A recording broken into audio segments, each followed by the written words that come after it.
Vamos a orar en un momento, pero yo quería introducir compartir en esta mañana con una pregunta que usted pudiera responder en su mente.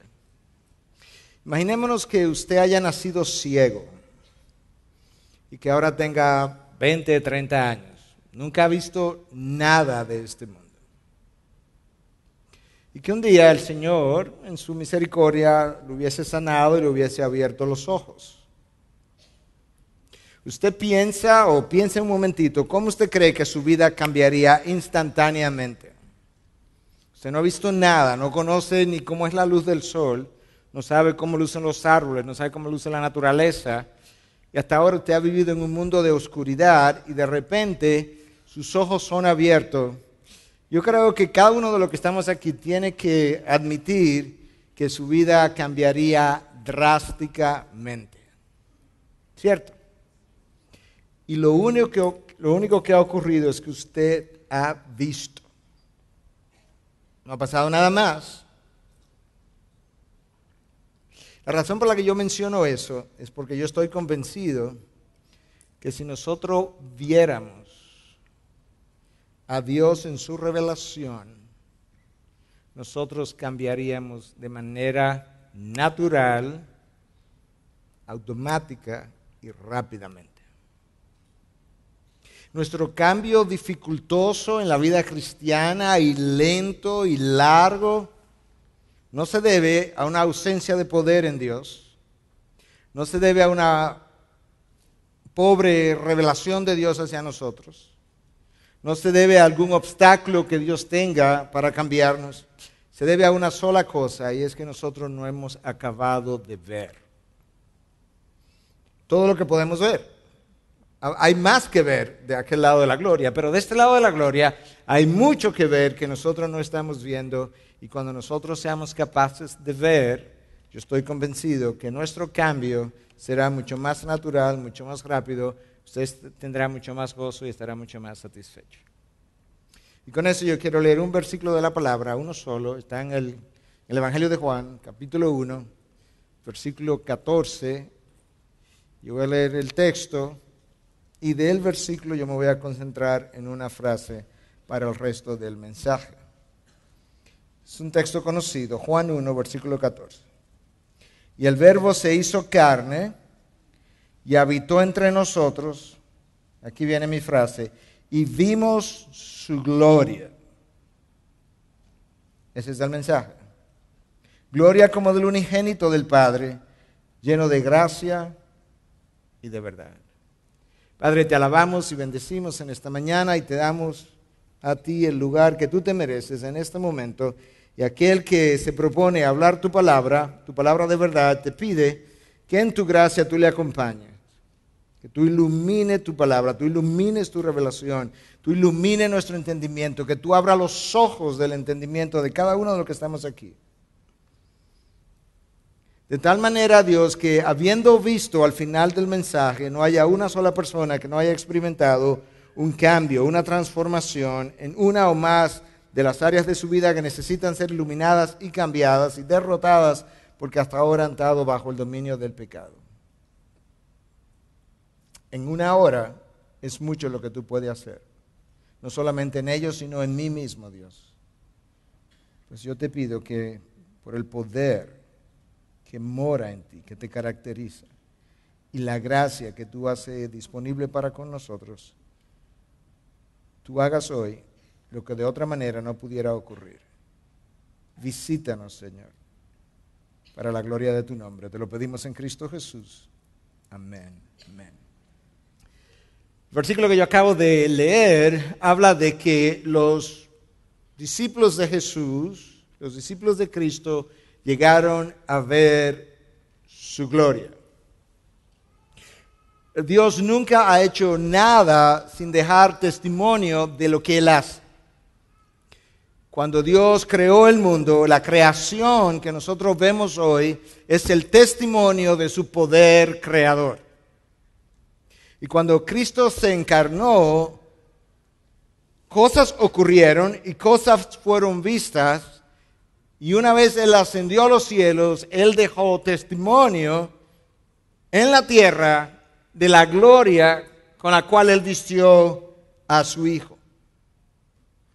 Juan Calvino, pensando acerca de nuestro planeta, decía que la tierra es el lugar escogido por Dios para desplegar su gloria.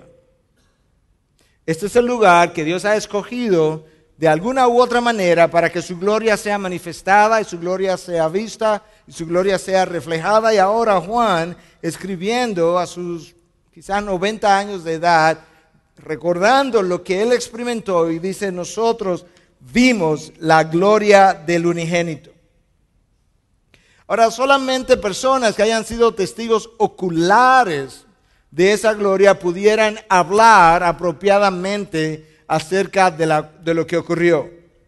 Y solamente personas que hayan sido afectados, transformados, cambiados, tocados por esa gloria, pudieran hablar de una manera fidedigna de lo que aconteció.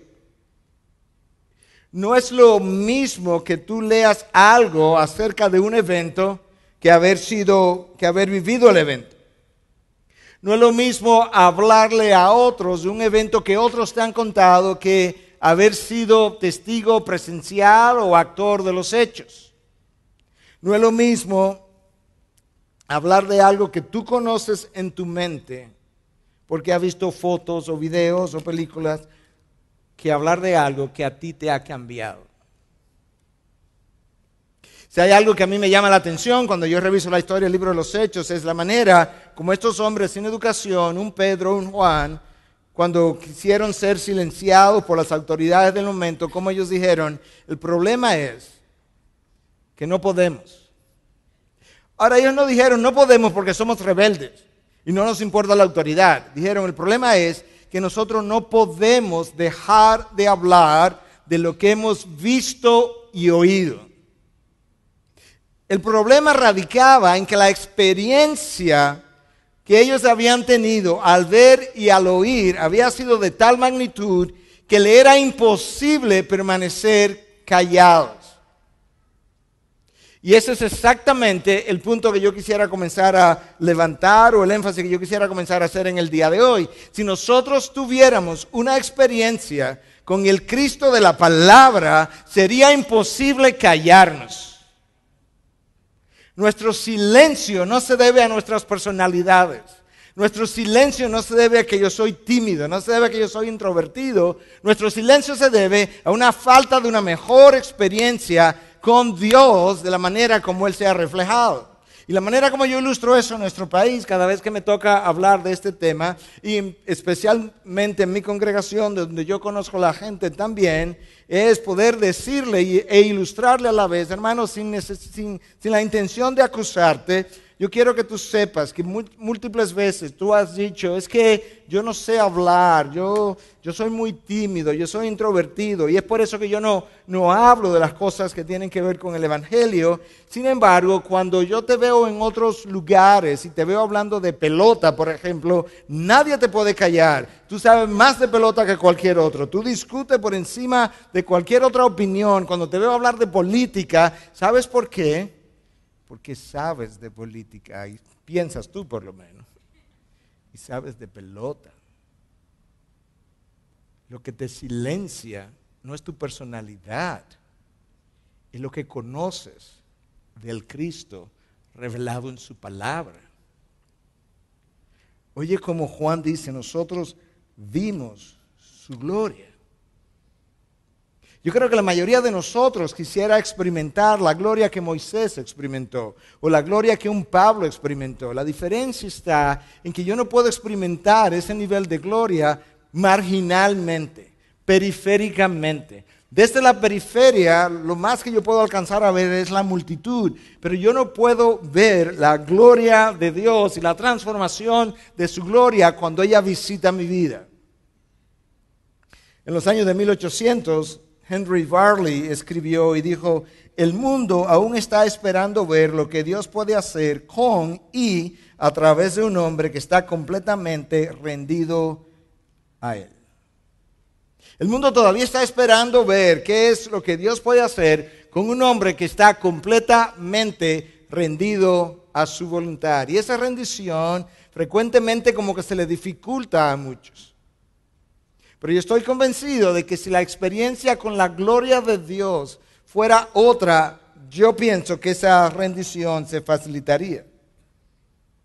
Y cuando Jesús hizo su entrada y Jesús se encarnó, los que le siguieron tuvieron la oportunidad de ver la gloria de Dios desplegada en la persona de Jesús, y cuando ellos observaron eso y pudieron meditar y reflexionar y rumiar todo lo que había ocurrido, llegó un momento en que no podían dejar de hablar de aquello que ellos habían visto en su momento. Esas personas sin influencia, esas personas sin estar ocupando ningún lugar de preponderancia en el Imperio Romano, cambiaron el Imperio Romano, transformaron el mundo. Esa iglesia que no tenía ni un micrófono, ni una pantalla, ni tenía ni siquiera un púlpito como este, fue capaz de hacer mucho más de lo que la iglesia ha podido hacer en Latinoamérica en los últimos años. Y la razón no fue que el Dios que ellos experimentaron, que el Dios que ellos conocieron ha cambiado, se ha distanciado, no está presente con nosotros. No, nada de eso.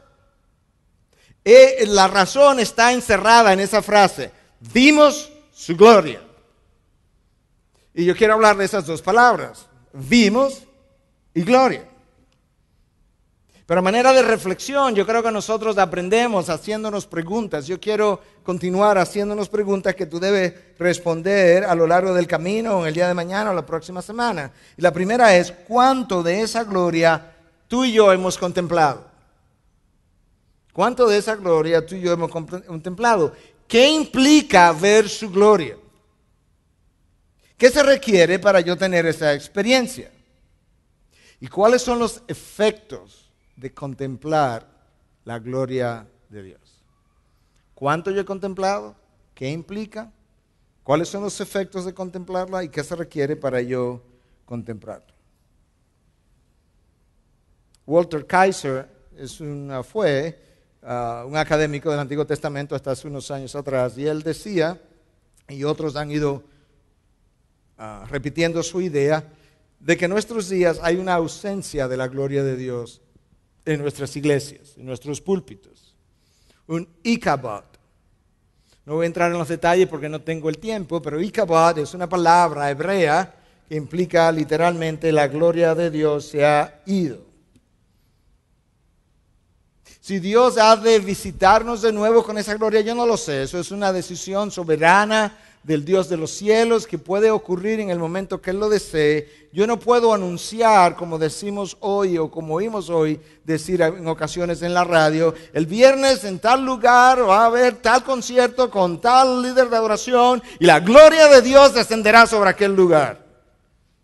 Esa persona no sabe lo que es la gloria de Dios. La gloria de Dios yo no la puedo anunciar, yo no la puedo mercadear, yo no la puedo predecir. El descenso y la visitación de la gloria de Dios es un mover soberano de Dios que ocurre en el momento en que Él desea hacer cosas significativas sobre nosotros. La realidad es, hermanos, que nosotros podemos hacer seminarios, campañas, podemos predicar, podemos construir nuevos ministerios, podemos construir nuevos institutos, pero si Dios no decide visitar esas nuevas iniciativas con su gloria, con su mover, nada va a ocurrir a través de nuestros nuevos movimientos o iniciativas o cualquier otra cosa que nosotros querramos decir. De hecho, si nosotros promovemos alguna de esas cosas en su nombre, las hacemos en su nombre y luego no le damos la gloria merecida a su nombre, lo más probable es que nuestras nuevas iniciativas, con las mejores intenciones posibles, sufran las consecuencias y no las bendiciones del Dios de los cielos. Dios tiene un interés especial por su nombre, por la gloria de su nombre, hasta el punto que cuando Él le dio a Israel, a la primera nación que Él constituyó, un grupo de leyes, le dio las 10 primeras leyes, y entre esas 10 primeras leyes le dio una que protegía la integridad de su nombre. No usarás el nombre de Dios en vano. Y la expresión en lenguaje original implica no vaciarás el nombre de Dios de su contenido. Cuando yo hago algo en nombre de Dios, cuando yo oro en nombre de Dios, cuando yo predico en nombre de Dios y yo fallo en darle la gloria al nombre de Dios, yo he vaciado su nombre de su contenido, y eso no es poca cosa para un Dios que entre las primeras 10 leyes de una nación decidió escoger una para proteger la integridad de su nombre. El nombre de Dios representa lo que Él es, su esencia, su ser. Y violarlo implica violar su ser mismo. Y si yo le pierdo el respeto y la reverencia a su nombre, terminaré irrespetando la esencia de Dios. Esa gente aprendió algo de parte de Jesús. Aprendió algo que quizás nosotros no hemos aprendido de la misma manera. Y vimos su gloria. Él se hizo carne, habitó entre nosotros. Pero la clave está que cuando eso ocurrió, ellos tuvieron la oportunidad de contemplar la gloria de Dios y sufrir los efectos, las bendiciones naturales de haber estado en presencia de su gloria. La palabra usada ahí como vimos, o traducida como vimos, es taumai en el griego, e implica no simplemente ver, sino contemplar detenidamente. De manera que Juan no está diciendo, nosotros vimos milagros, nosotros vimos eventos, nosotros vimos la resurrección. Juan está diciendo que cuando Cristo se encarnó, en algún momento, quizás mirando hacia atrás, ellos pudieron contemplar detenidamente el significado, las implicaciones de lo que había ocurrido, de las cosas que ellos estuvieron frente a sus ojos. De tal manera que esos eventos no simplemente fueron cosas impresionantes, fueron cosas transformadoras para ellos. Y ellos tuvieron la oportunidad de rumiarla. Ahora él usa el verbo ver, vimos, en plural. Y quizás podemos preguntarnos, en la medida en que escudriñamos el texto, ¿quiénes vieron? ¿Quiénes fueron los que vieron? Pudiéramos preguntarnos también, ¿qué fue lo que Juan y los demás vieron? Para nosotros poder tener una idea de qué es lo que nosotros necesitamos ver para ser transformados y poder decir también, tenemos un problema, y es que no podemos dejar de hablar de aquello que hemos visto y oído. Tú no puedes, una vez más, hablar, describir lo que Juan describe en su evangelio sin haber estado de cerca. Y yo creo que mucha gente se acerca a la persona de Jesús, quizás hasta con una conversión correcta, pero como entiende que ya tiene salvación y lo que le interesaba realmente era la salvación solamente para no terminar en condenación, yo creo que en ese momento muchos se detienen y deciden contemplar a Jesús desde lejos porque ya estoy salvo. Y al fin de cuentas, mi único interés era no terminar en la condenación final. Cuando tú revisas los evangelios, tú descubres que habían multitudes frecuentemente, pero las multitudes no oyeron todo lo que los discípulos oyeron. Las explicaciones de las parábolas, ellas no las oyeron. Jesús las explicaba en privado. Tú descubres que Jesús tenía las multitudes, pero en un momento tenía al grupo de los 70 a quienes Él envió de 2 en 2 y ellos regresaron y reportaron que aún los demonios se les sometían, de tal forma que los 70 hicieron y vieron cosas que las multitudes no vieron. Pero luego había un grupo de los 12.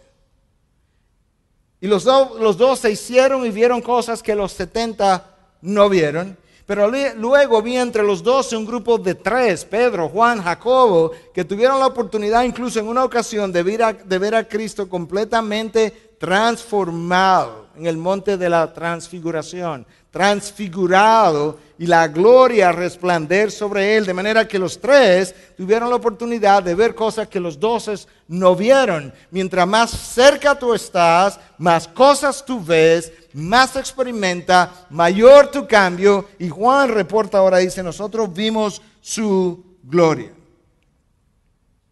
Quizá hubo cosas que pasaron tan rápidamente que ellos no pudieron contemplarla en el momento detenidamente, pero pasado el momento, como una expulsión de demonios, y yéndose a su casa, quizás tuvieron la oportunidad de rumiar y contemplar lo ocurrido.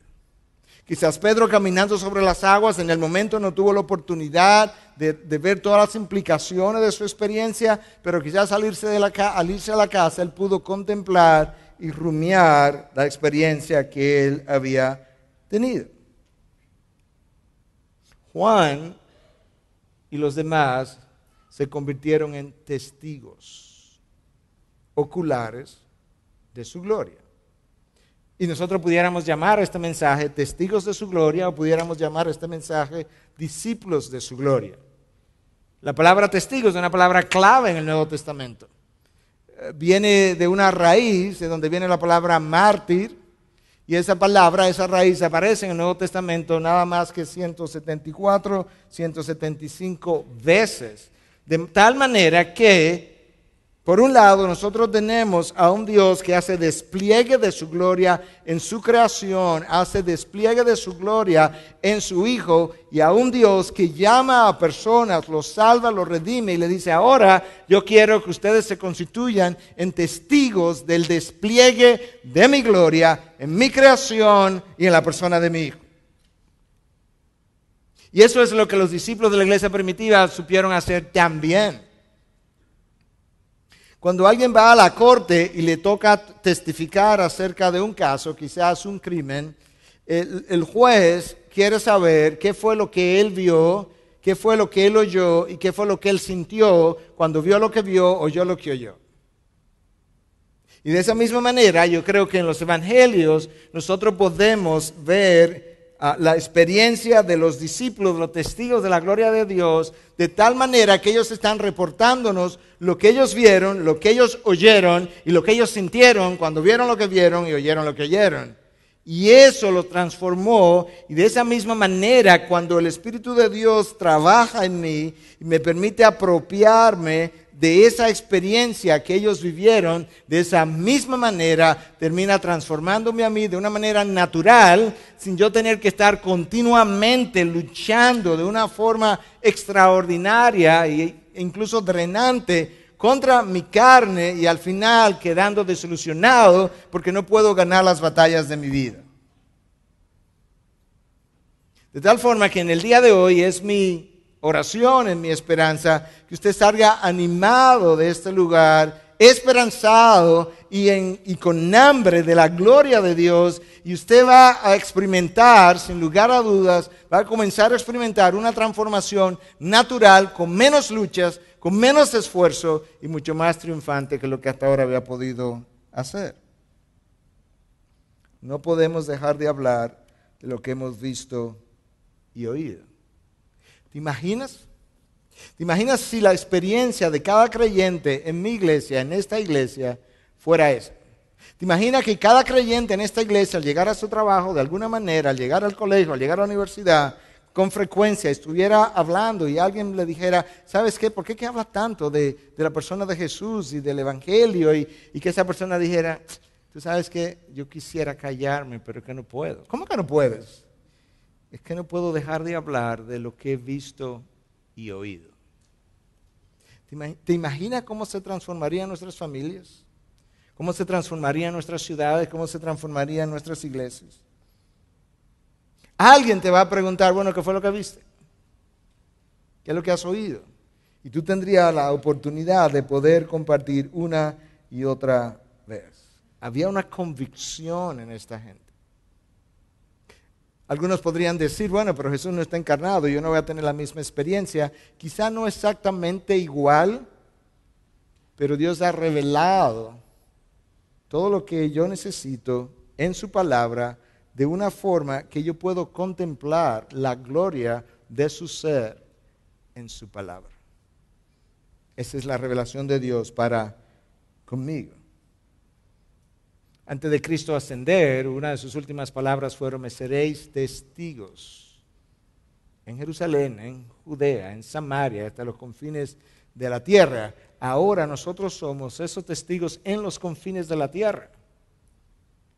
De tal forma que yo no tengo una opción de ser testigo, yo tengo un mandato. El ser testigo de la persona de Jesús para mí no es una alternativa, yo tengo una orden y me seréis testigos en Jerusalén, en Samaria, en Judea y hasta los confines de la tierra. Y tú y yo estamos viviendo en los confines de la tierra. La palabra testigo es central, forma parte de la columna vertebral de la revelación del Nuevo Testamento, como yo te acabo de mencionar. Y cuando los mártires murieron siendo testigos precisamente de esa revelación.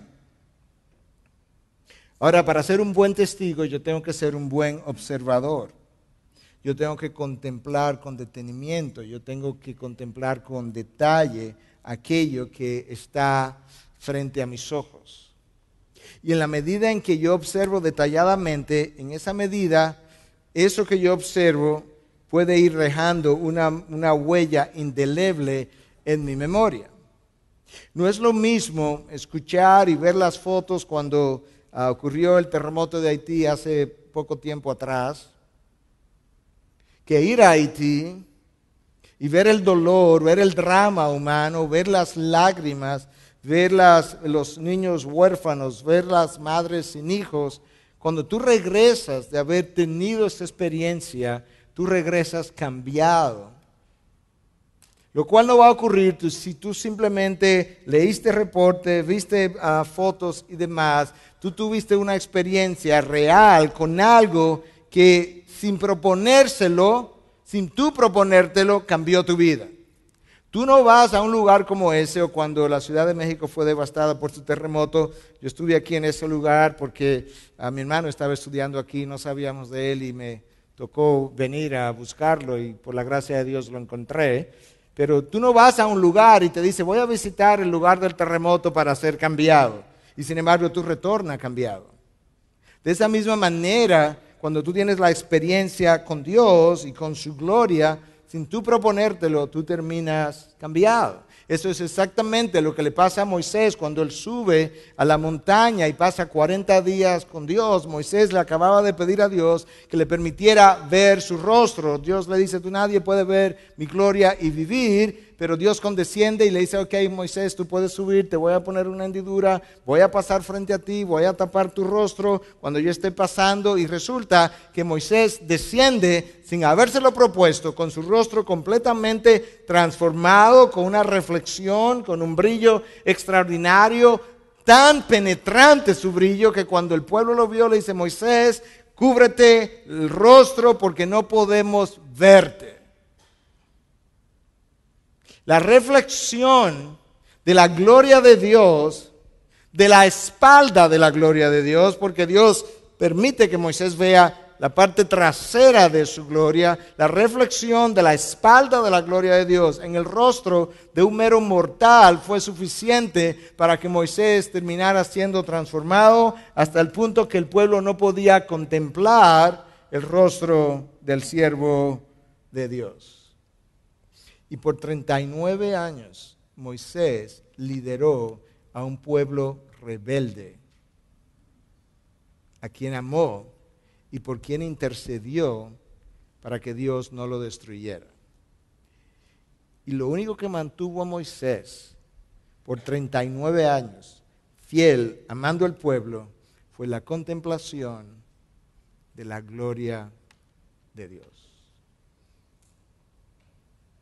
Lo único que nos va a mantener a nosotros fieles en el camino, a pesar de las dificultades del mundo, es la contemplación de la gloria de Dios.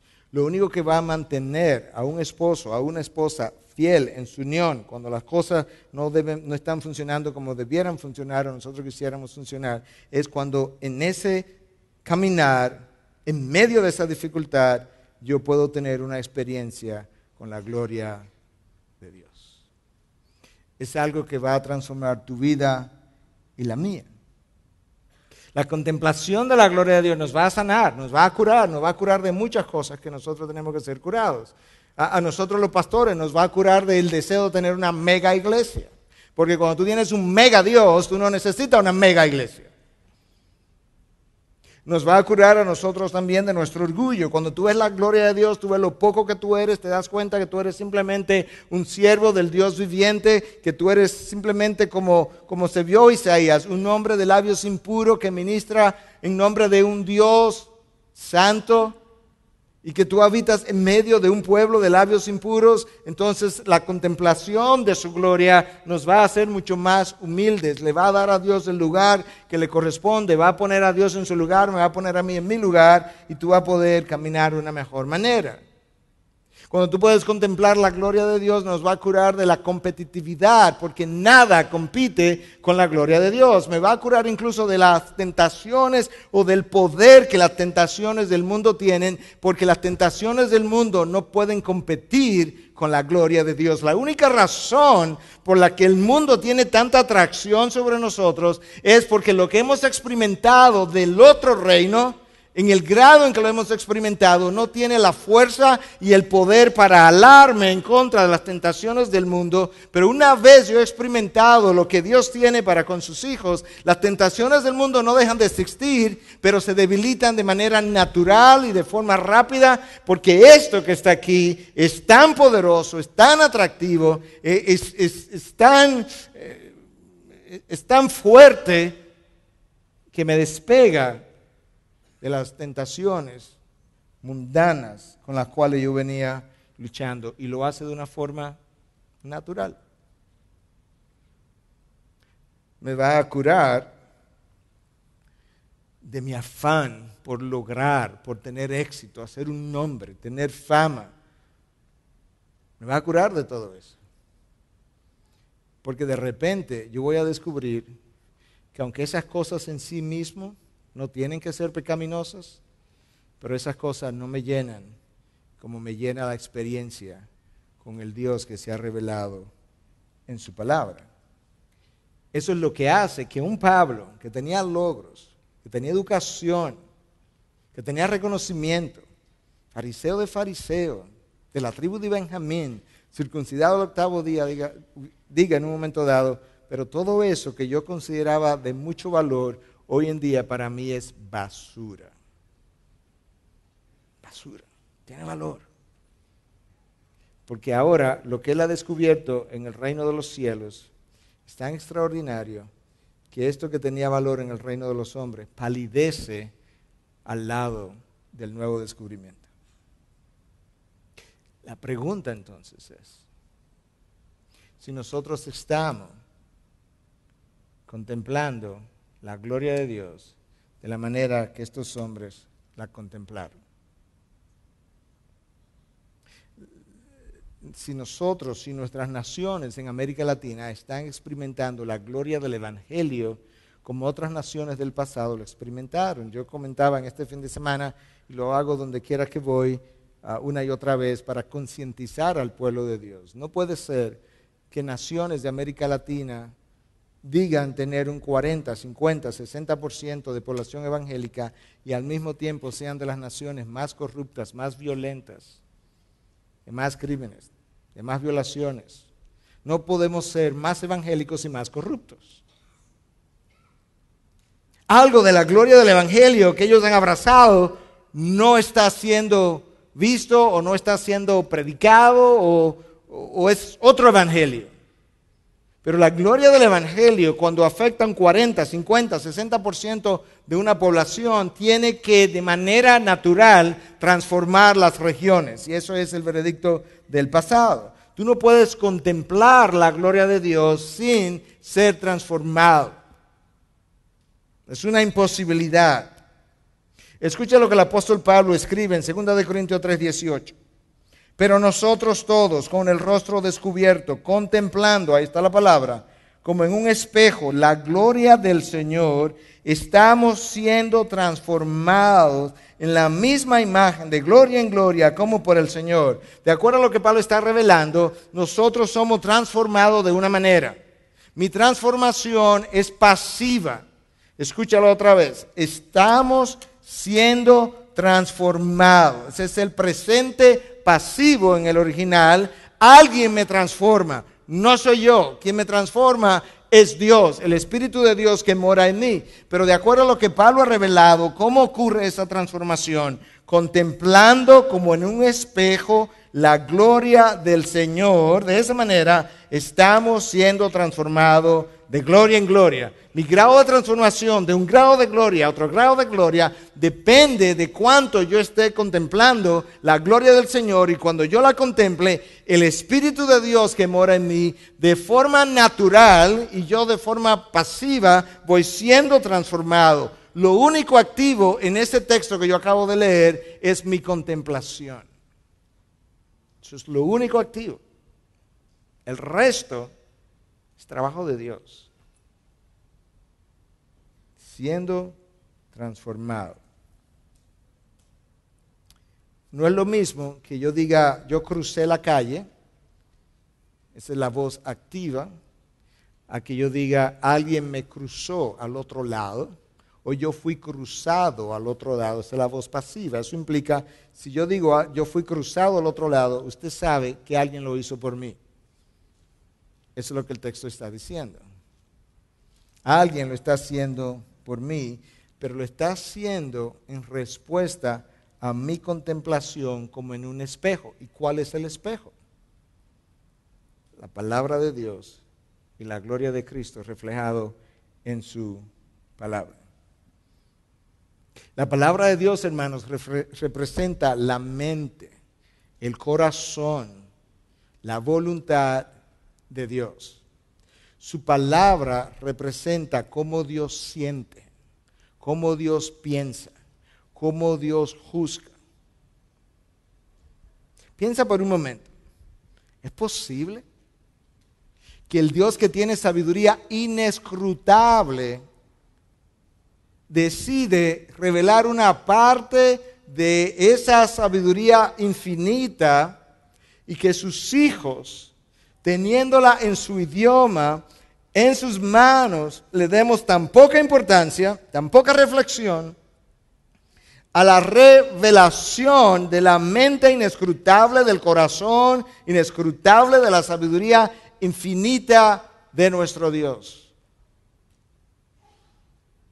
Los grandes hombres de Dios del pasado, o mujeres de Dios, fueron hombres y mujeres que conocieron mucho de su palabra y su palabra lo fue transformando. Porque su palabra, como bien nos dice el autor de Hebreos, es más cortante que cualquier espada de doble filo, discierne mis pensamientos.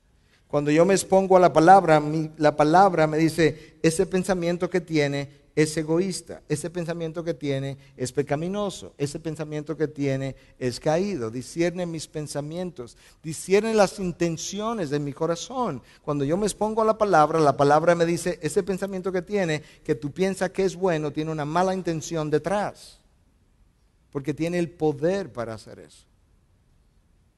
Y ese es mi espejo. Y eso es parte de la gloria de Dios. Y la revelación de Cristo en esa palabra es parte de lo que Él ha querido darnos de su gloria. Tenemos que entonces estudiar, escudriñar la palabra, rumiar la palabra.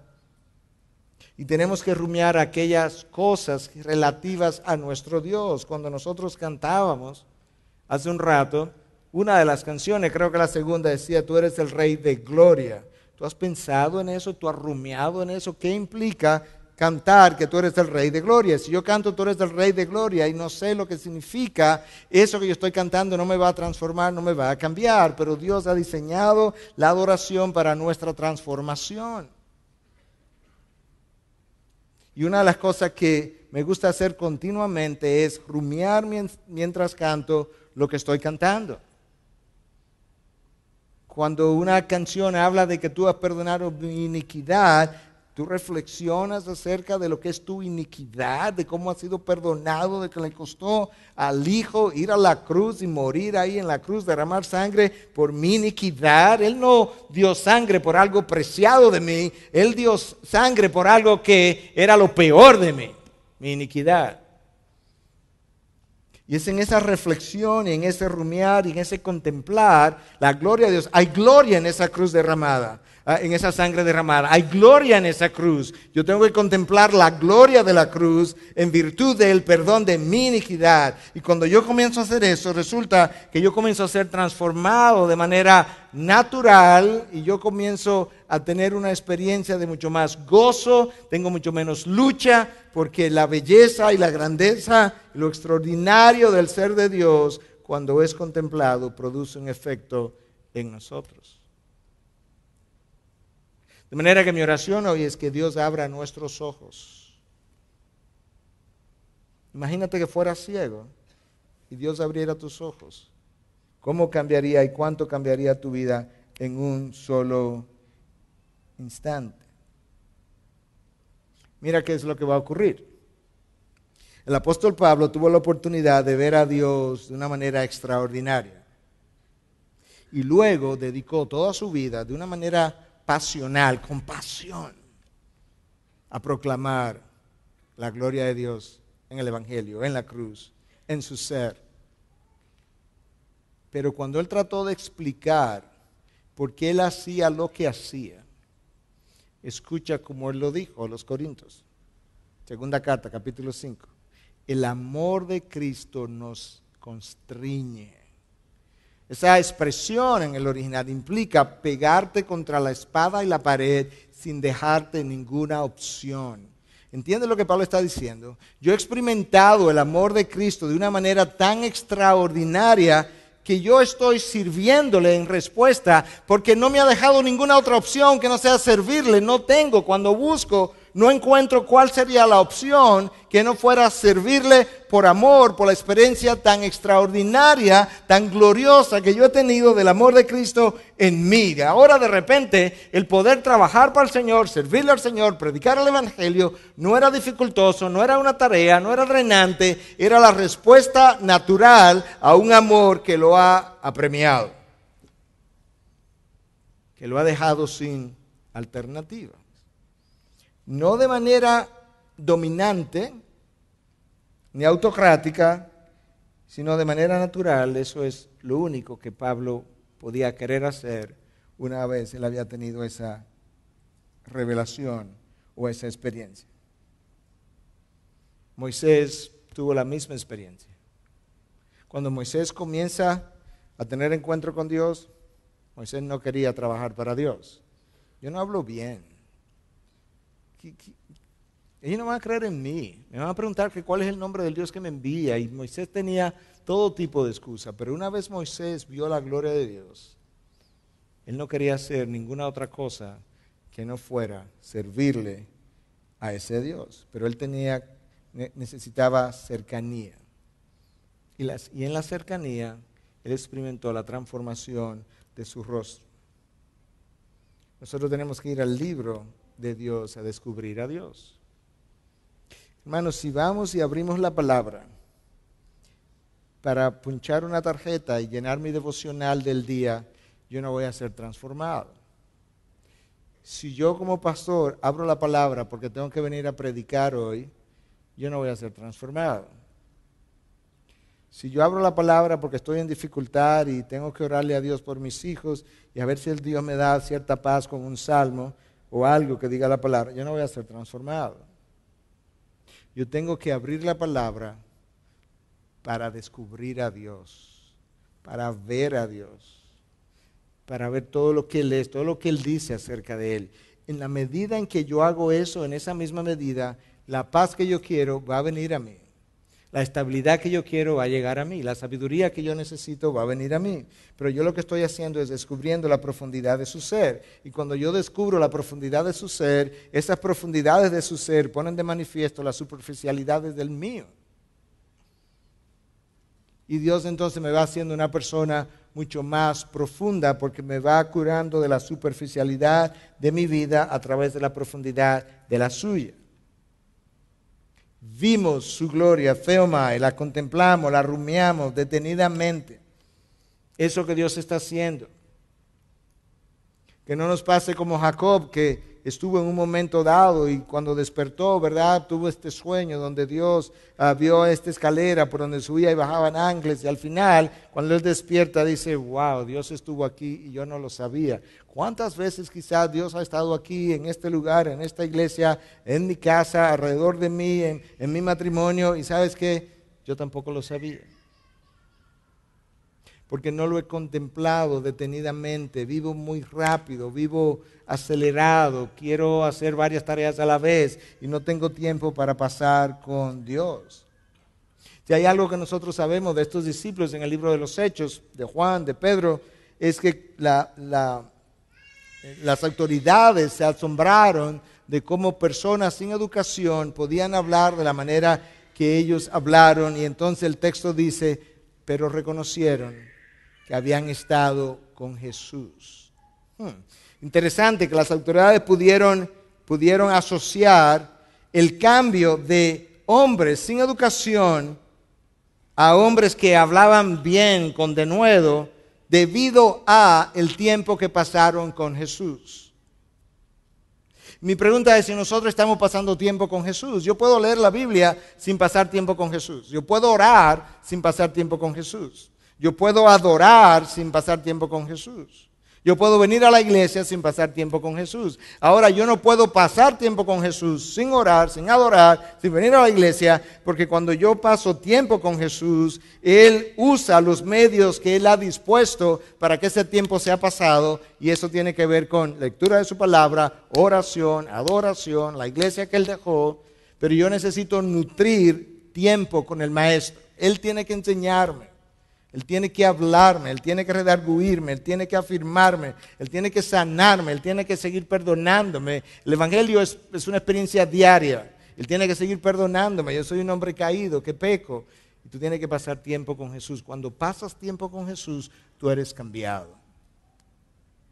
¿Sabes por qué? Porque su propósito es cambiarte a su imagen. Si el propósito de Dios es cambiarme a su imagen y Dios tiene poder infinito para hacerlo, yo pudiera tener mi oración garantizada si yo le digo, Jesús, yo quiero pasar tiempo contigo y quiero verte. Yo quiero verte en tu revelación. Verte. Esa es la primera palabra que queremos considerar. Vimos su gloria. ¿Qué implica ver? Segunda palabra es gloria. ¿Qué implica eso? Vamos a pasar un tiempito viendo y revisando esa palabra. Es una palabra clave en la revelación de Dios. Si nos vamos al Antiguo Testamento, gloria, la palabra gloria es kabod. Implicaba algo pesado, nada liviano, nada trivial. No hay nada trivial acerca de nuestro Dios. Dios pertenece a otra especie, Dios está en otra liga. Dios no tiene punto de comparación. Está toda la creación y luego está Dios. De tal forma que cuando yo pienso en Él, estoy pensando en un ser que habita fuera del tiempo, del espacio, las circunstancias no lo afectan, nuestras circunstancias no lo alteran, Él no se inmuta, Él siempre ha sido lo que es, Él conoce lo que conoce hoy desde la eternidad pasada, Él nunca ha aprendido nada, Él nunca ha sido sorprendido, Dios conoce todo simultáneamente, instantáneamente, y lo conoce desde toda la eternidad. ¿Te imaginas qué clase de ser es este? Pesado. En inglés diríamos, that's heavy. Well, it is heavy. Es pesado. ¿Cómo que habita fuera del tiempo y de la eternidad? Sí, los años pasan, los siglos pasan y Él ni se ha dado por enterado. No lo limita al tiempo, no lo limita al espacio. Doxa. Kabod. Si Dios es así de pesado, ¿por qué lo trato tan trivialmente? Si Dios es así de pesada debe ser su revelación, ¿por qué lo trato tan trivialmente? Porque no entiendo lo que Él es. Y por tanto no puedo ver su gloria. Si nos vamos al griego, la palabra gloria, en la Sextuaginta, que es la traducción al griego del Antiguo Testamento, la palabra doxa en el griego, era la traducción para gloria, implicaba brillantez, brillo, luz, la luz inaccesible de que habla la palabra, la luz que los serafines, seres angelicales creados para ministrar en su presencia. Dice la palabra que cuando Isaías pudo ver lo que ocurría, se percató de que estos serafines creados para ministrar en su presencia tenían la sensibilidad de cubrirse el rostro para ver lo que sería la presencia de Dios. No se consideraban dignos de estar en tal luz inaccesible. Doxa en la Septuaginta implicaba esa brillantez, ese brillo, esa luz que sale de su ser. Y quizás Juan, cuando escribió su evangelio, en parte se estaba refiriendo a aquella experiencia en el monte de la transfiguración, cuando de repente todos los colores de su ropa se perdieron y Cristo fue transfigurado y lo que se veía era solamente esta brillantez, este color blanco brillante que salía de su ser. Que si usted lo piensa en términos físicos o fenomenológicos de fenómeno, es interesante porque estos colores de mi ropa simplemente representan una reflexión de diferentes espectros de la luz en la medida en que esa luz se refleja en mí. Este saco no es azul marino. Esa es una reflexión de cómo refleja el espectro de la luz que le llega.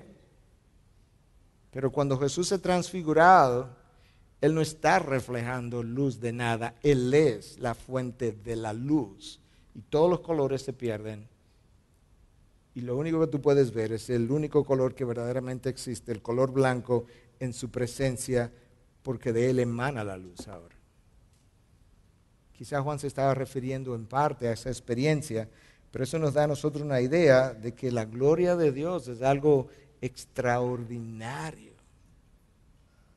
Doxa por muchos años implicó tener una buena opinión, de manera que cuando yo glorifico a Dios, yo estoy hablando o haciendo algo que crea en los otros una buena opinión de mi Dios. Cuando nosotros hacemos una predicación para la gloria de Dios, eso implica que al final de la predicación la gente debe quedarse con una buena opinión del Dios que acabamos de predicar.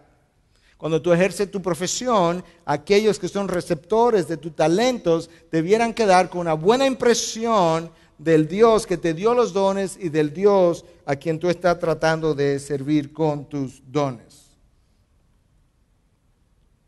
Escucha la razón de tu existencia. Yo cité esto en el fin de semana más de una vez, pero lo voy a hacer otra vez. Isaías 43:7. A todo el que es llamado por mi nombre y a quien he creado para mi gloria, a quien he formado y a quien he hecho. Tú fuiste creado para su gloria. Tu profesión es para su gloria. Tu matrimonio es para su gloria. Tu crianza de los hijos es para su gloria. Todo quien he llamado y he creado para mi gloria. Dios es un ser glorioso y Él lo sabe. Es como este pastor que es una historia construida, pero ilustra. Estaba teniendo dificultad en preparar su sermón. El lunes llega y tiene dificultad en sacar el tiempo. Llega el martes, llega el miércoles, el jueves, el viernes. Y el sábado llega y él está ahí hablando con Dios ahora, orando. Y diciendo, Señor, tú sabes que yo de lunes a viernes no tuve la oportunidad. Y mañana yo tengo que predicar un mensaje. Y no tengo ninguna idea. Y tú realmente tienes que ayudarme. Y dice, bueno, yo estaba esperando de lunes a viernes que tú vinieras a hablar conmigo. Y ahora es que se te ocurre, pero está bien. Y él le sigue pidiendo a Dios y hablando con Dios, bueno, y Dios condesciende y lo ilumina y le ilustra su sermón, y él termina y preparó su sermón y predica su sermón y hubo una buena respuesta, y él luego va a hablar con Dios y le dice, Señor, tú eres tan increíble, tú eres tan extraordinario, tú eres tan misericordioso. Y antes de él seguir oyó una voz del cielo que dijo, yo sé.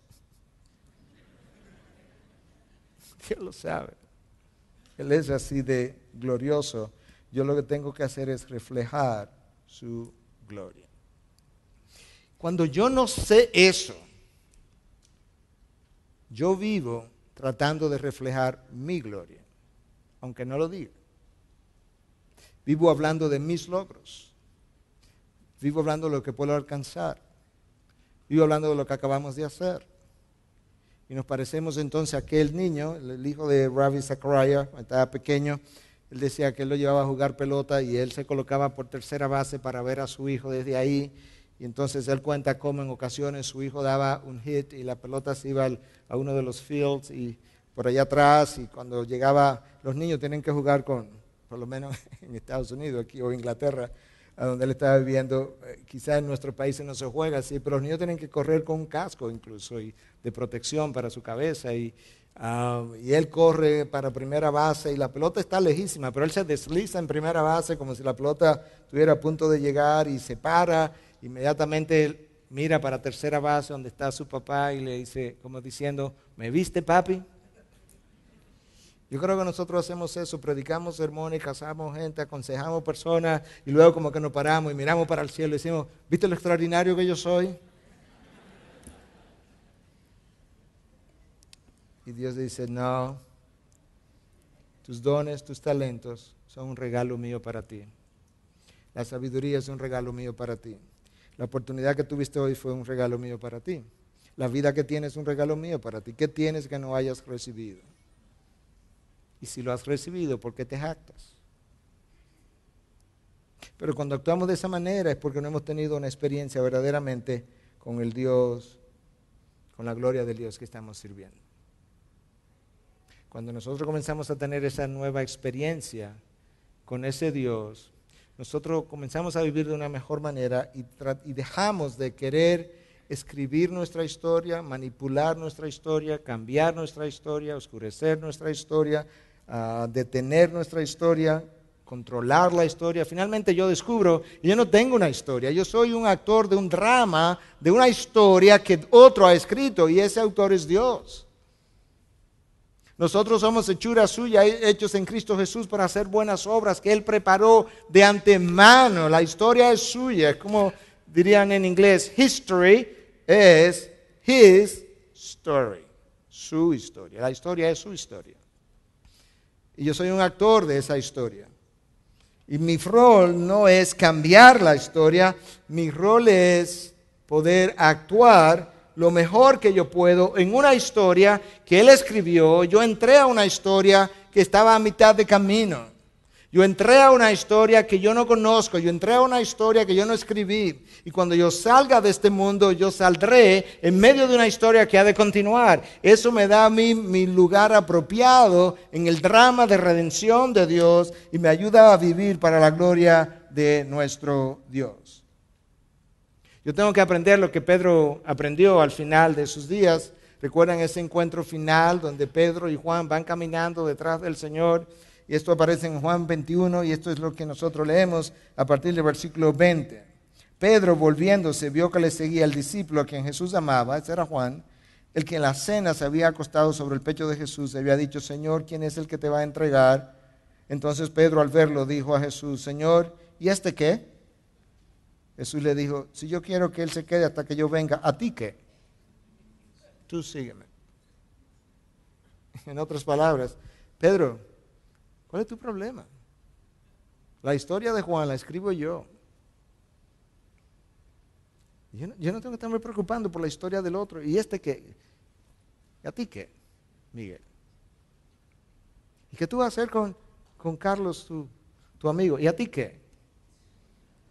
La historia de Carlos estoy escribiendo yo. Y Pedro tuvo que aprender a relajarse, sabiendo ahora que Dios controla la historia.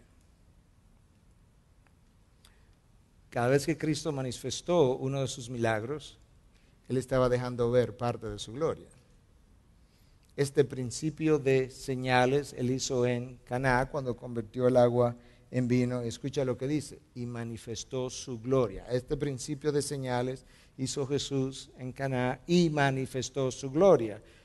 ¿Cómo? ¿Dónde? A través de las señales, a través de los milagros que Él hizo. Eran formas de Él dejar ver parte de lo que Él era al mostrar dominio. Wow, el tiempo se me ha ido. Sobre la creación. Cuando yo no contemplo la gloria de Dios por lo que es, frecuentemente mi gloria compite con la de Él. Una gloria que es inferior, una gloria que es más pequeña y sin embargo entra en competencia con la gloria de Dios y me lleva a pecar. Pero la razón por la que mi gloria compite con la de Dios es la misma razón por la que Pedro no quería dejar avanzar a Jesús hasta la cruz y Cristo lo reprende y le dice, apártate de mí, Satanás, pero escucha luego lo que le dice, porque tú no tienes en cuenta la cosa del reino de los cielos, sino la cosa del reino de los hombres. De esa misma manera, cuando yo no he podido ver esa gloria de Dios por lo que es, yo no tengo en cuenta las cosas del reino de los cielos, sino las cosas del reino de los hombres. Esas son las cosas que me preocupan, esas son las cosas que yo persigo, esas son las cosas que a mí me llaman la atención, esas son las cosas que a mí me atraen, esas son las cosas que yo quiero, esas son las cosas que me sirven luego de piedra de tropiezo. Pero yo no puedo vivir de esa manera. Cristo continuamente mostró su gloria. No solamente para gloriarse, no solamente para que quede testimonio de lo que Él es, sino porque Él entendía claramente lo que Pablo nos dijo en la segunda carta a los Corintios. Nosotros vamos siendo transformados de gloria en gloria en la medida en que contemplamos su gloria, como en un espejo. La última vez que Cristo mostró su gloria fue la cruz. Nosotros vemos la cruz como un momento de vergüenza, un momento de debilidad. Escucha lo que William Barclay dice acerca del momento de la cruz. Para los discípulos, el ser glorificado implicaría que los reinos de la tierra vendrían a someterse a sus pies. Para Cristo, el ser glorificado implicaba el ser crucificado. Ellos definían la gloria como triunfo y Jesús la definió como sumisión absoluta a los designios de Dios. Para Cristo la cruz no fue bochornosa, sino que fue la forma gloriosa como el Padre reconcilió al hombre con Él. La forma gloriosa como Dios reconcilió al hombre con Él. Y a través de esa cruz entonces, Él me hizo linaje escogido, real sacerdocio, nación santa, llamado a anunciar las virtudes de aquel que nos llamó de las tinieblas a su luz. Esas virtudes forman su gloria. De manera que ahora yo tengo de una manera clara una declaración de parte de Dios de propósito de vida. Tú has sido hecho, vosotros sois. Dios no me dice podréis llegar a ser, no, vosotros sois. Si yo no me comporto como una nación santa, si yo no me comporto como un real sacerdocio, no es porque no lo soy. Vosotros sois nación santa, real sacerdocio, linaje escogido. No tienes que llegar a ser, ya yo te hice. Por tanto, tú tienes una responsabilidad de reflejar mis virtudes, mis gloriosas virtudes. Y yo no puedo hacer eso si no las contemplo. Para yo reflejarlas, tengo que contemplarlas. Y esa es mi función en la vida, reconociendo que Él me llamó de las tinieblas donde yo estaba a su luz admirable. Y de ahí entonces nosotros pasaremos a ser mejores testigos. Yo tengo que terminar porque el tiempo se ha ido, como me acabo de percatar, pero los discípulos vieron su gloria cada vez que Jesús desplegó su misericordia para con los hombres. Los discípulos vieron su gloria cada vez que el Maestro realizó los milagros que ellos tuvieron la oportunidad de ver. Cuando Él ejerció autoridad sobre los demonios y los expulsó, ellos vieron su gloria. Cuando Jesús con una sola palabra le dice a Lázaro, Lázaro, levántate, y Lázaro se para. Por suerte que Jesús dijo Lázaro, porque si no todos los muertos se hubieran levantado al mismo tiempo. Eso fue una demostración de su gloria. Cuando Jesús perdonó pecado, eso fue una demostración de su gloria. En la cruz ellos vieron una demostración de su gloria. Escucha lo que Spurgeon dice de ese momento en la cruz. Que ellos vieron un hombre desamparado, herido, clavado y burlado, perdonar a aquellos que estaban al pie de la cruz y que eran culpables de su desdicha. Ellos vieron a ese hombre.